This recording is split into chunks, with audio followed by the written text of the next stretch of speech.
11واں سپارہ سورہ یونس کی آیت نمبر 38 اور 39۔ اللہ رب العزت کا فرمان عالی شان ہے، ام یقولون افتراہ، کیا یہ کہتے ہیں کہ انہوں نے اسے بنا لیا ہے؟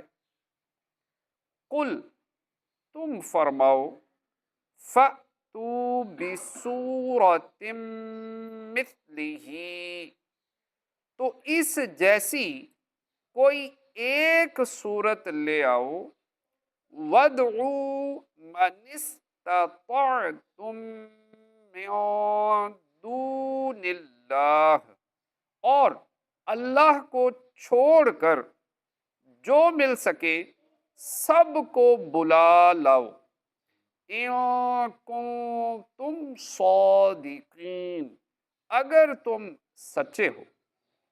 یہاں کافروں کی اسی بات کا جواب دیا گیا کہ کیا کفار یہ سمجھتے اور کہتے ہیں کہ رسول اللہ صلی اللہ تعالی علیہ وآلہ وسلم نے قرآن خود ہی بنا لیا ہے اور یہ اللہ تعالیٰ کا کلام نہیں؟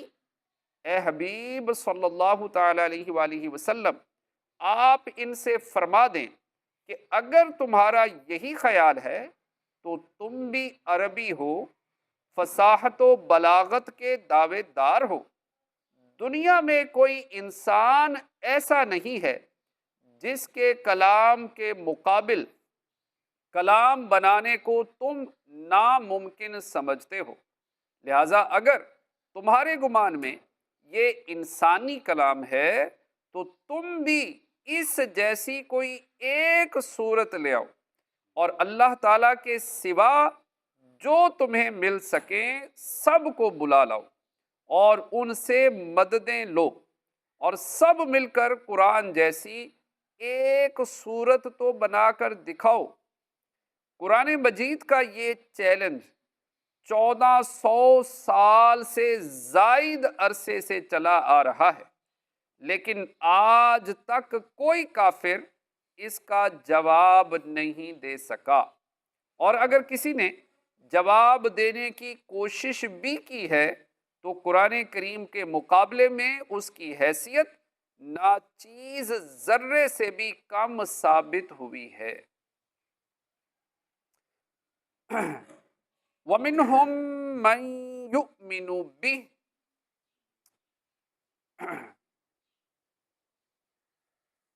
بل كذبوا بما لم يحيطوا بعلمه، بلکہ اسے جھٹلایا جس کے علم پر قابو نہ پایا۔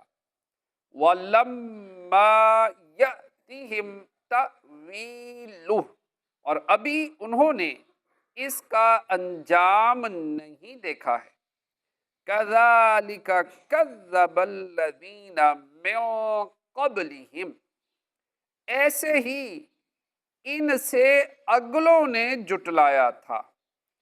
فَانظُرْ كَيْفَ كَانَ عَاقِبَةُ الظَّالِمِينَ، تو دیکھو ظالموں کا انجام کیسا ہوا۔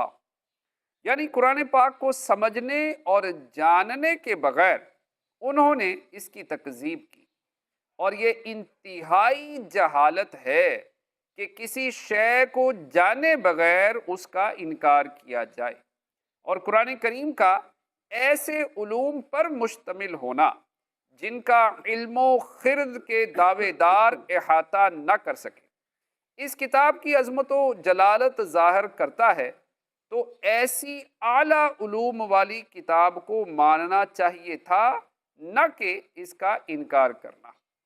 جس عذاب کی قرآن پاک میں وعیدیں مذکور ہیں وہ انہوں نے نہیں دیکھا، اور جس طرح انہوں نے قرآن مجید کو جھٹلایا، ایسے ہی ان سے پہلے لوگوں نے بھی عناد کی وجہ سے اپنے رسولوں کے معجزات اور آیات دیکھ کر نظر و تدبر سے کام لیے بغیر انہیں جھٹلایا تھا۔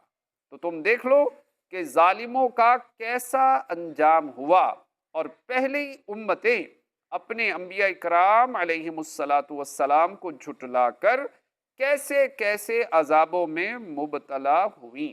اس لیے اے سید الانبیاء صلی اللہ تعالی علیہ وآلہ وسلم، آپ کی تکذیب کرنے والوں کو بھی ڈرنا چاہیے کہ کہیں وہ بھی میرے عذاب میں گرفتار نہ ہو جائیں۔